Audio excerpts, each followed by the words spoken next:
It's our sun's internal clock, the solar cycle.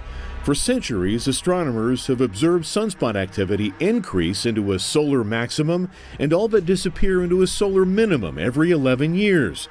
But this time around, some scientists were predicting the cycle might pause and enter a Maunder minimum. And don't feel bad if you missed that day in science class. What is a Maunder minimum? A Maunder minimum.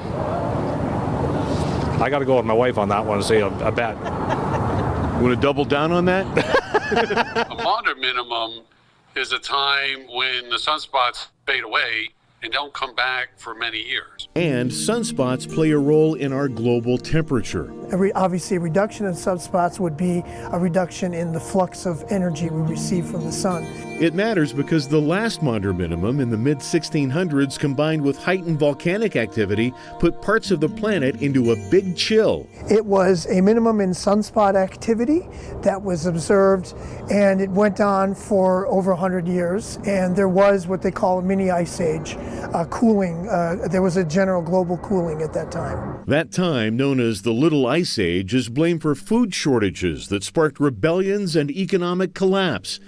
And up until only a few weeks ago, the sun was acting like it might prove some scientists right and shift into another Maunder or grand solar minimum. And for quite a few days, essentially all of last year, we saw few, if any, spots on any given day in the year.